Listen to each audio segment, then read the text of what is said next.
তো বোনটি আজকে কি রান্না হবে? আজকে আজকে রান্না হবে আলু দিয়ে বিহারি স্টাইলে এক কারি, ভীষণ মজা করে বানাবো। নমস্কার বন্ধুরা, আমাদের ননদ বৌদির রান্নার চ্যানেলে আপনাদেরকে অনেক অনেক স্বাগতম। আশা করি আপনারা সবাই ভালো আছেন, আমরাও ভালো আছি। চলুন আজকে রেসিপিটা আপনাদের সাথে বানিয়ে নিই।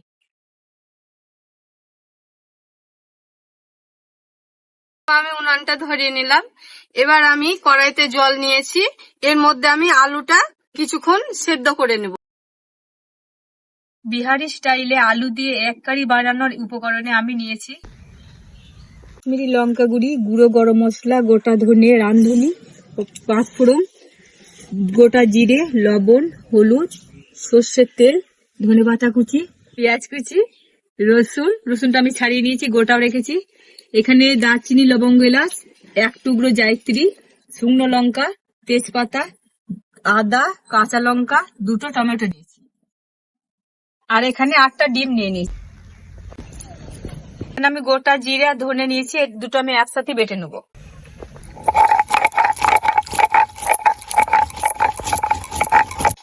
আমরা শিলনোড়াতে মশলা বানাচ্ছি, আপনারা চাইলে মিক্সিতেও পেস্ট করে নিতে পারেন। তা আমার আলুগুলো হালকা সেদ্ধ হয়ে গেছে, আমি এবার উঠে নিচ্ছি। এই গরম জলটা কড়াইয়ে আছে, এই জলেই আমি ডিমটা সেদ্ধ করে নেব।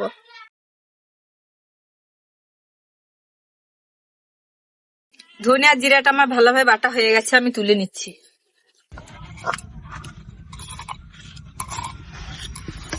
এবার আমি এখানে আদা কাঁচা লঙ্কাটা একসাথে বেটে নেব।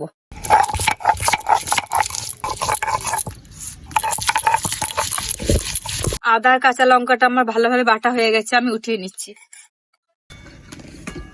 রসুনগুলো থেতো করে নেবো। রসুনগুলো আমি খুব ভালোভাবে বাটবো না, হালকা করে থেতো করে নেবো।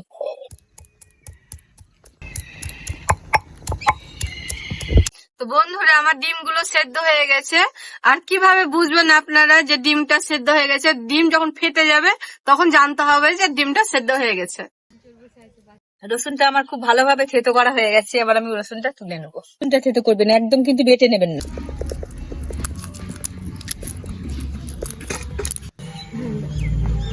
প্রথমে আমি ডিমটাতে হলুদ মাখিয়ে নিচ্ছি। একটু শুকনো লঙ্কার গুঁড়ো দাও, মেখে নাও। এবার আমি প্রথম কড়াইতে তেল দিচ্ছি, আমি ডিমটা ভেজে নিব।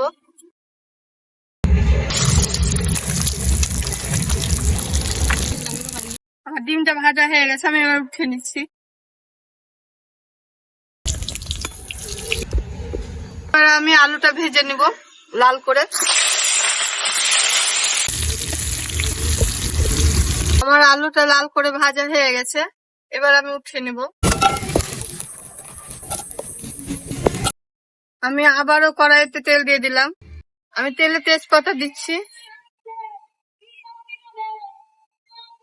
আমি গরম মশলায় এলাচ, দুটো লং, একটা জায়ত্রী দিলাম।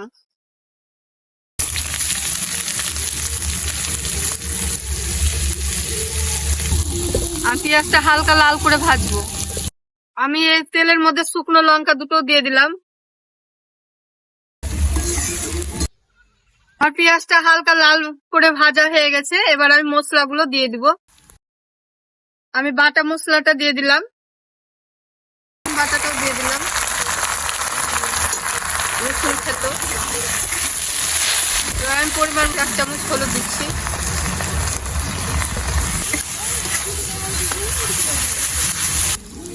এবার আমি 1 চামচ লবণ দিচ্ছি, আপনারা আপনাদের পরিমাণ মতো লবণ দিবেন।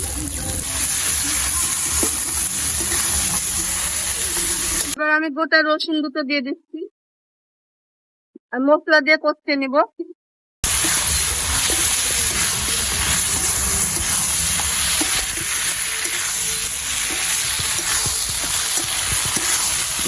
আমি 1 চামচ শুকনো লঙ্কা গুঁড়ো দিয়ে দিচ্ছি।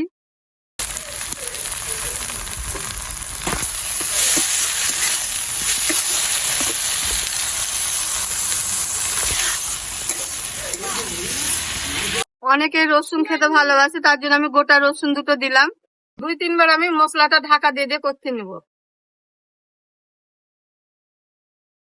আমার 2 মিনিট মতো মশলাটা আমি একসাথে কষিয়ে নিলাম। এবার আমি আলু দিয়ে 5 মিনিট মতো মশলাটা কষাবো। আর এই যে বাটির তেল ছিল, তেলটাও আমি দিয়ে দিলাম। ঢাকনা খুলে খুলে মশলাটা কষতে নিতে হবে।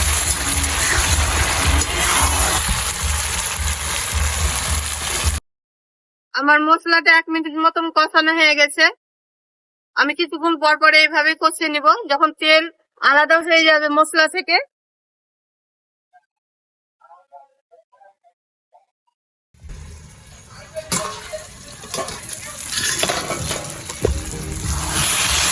আমি 2-3 বার ঢেকে ঢেকে কষে নিলাম। এবার আমি টমেটোটা দিয়ে দিব। আপনারা চাইলে টমেটোটা স্কিপ করবেন, স্কিপও করতে পারবেন।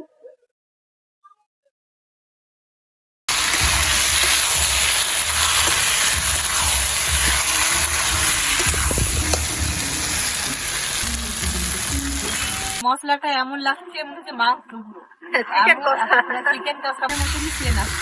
আমি মনে মনে ভাবছিলাম যে পুরো চিকেনের মতোই, আর রসুনটা দেওয়া আছে তো পুরো মনে হচ্ছে চিকেন কষা। আলু কালারে চিকেন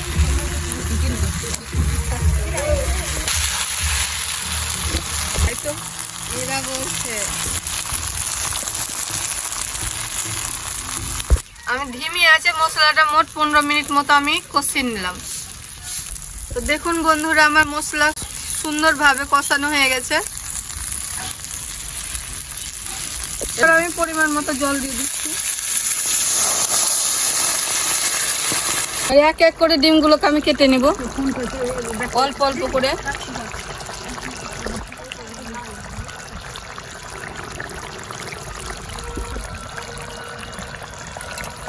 কেটে নিতে হবে।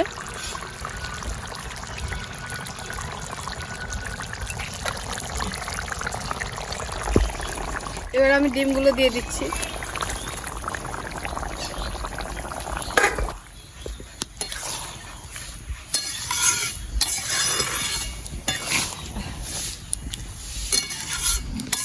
ডিম গুলা মানে ভাসে, তাই ডিম মাংসই লাগছে। এবার কুচিয়ে রাখা ধনে পাতাগুলো আমি এর মধ্যে ছড়িয়ে দিলাম। মিনিট মতো উনানে রেখে দেবো ধিমি আছে। তো বন্ধুরা, আমার 5 মিনিট হয়ে গেছে। এবার আমি ঢাকনাটা উঠিয়ে নিচ্ছি।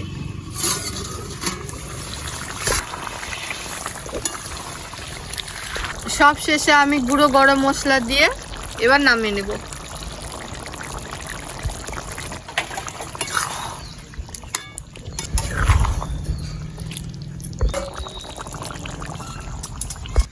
আমি ঢেলে দিচ্ছি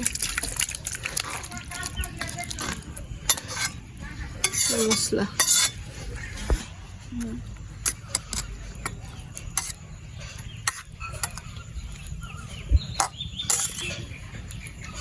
এবার আমার ছোট বৌদি পরিবেশন করে আপনাদের দেখাবে।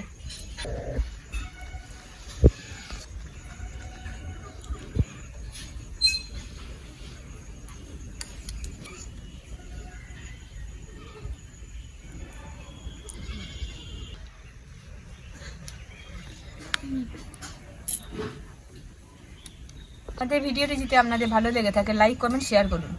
সাবস্ক্রাইব করে অল বাটনে ক্লিক করুন, যাতে করে সবার প্রথমে আমাদের ভিডিওগুলো আপনাদের কাছে পৌঁছে যায়।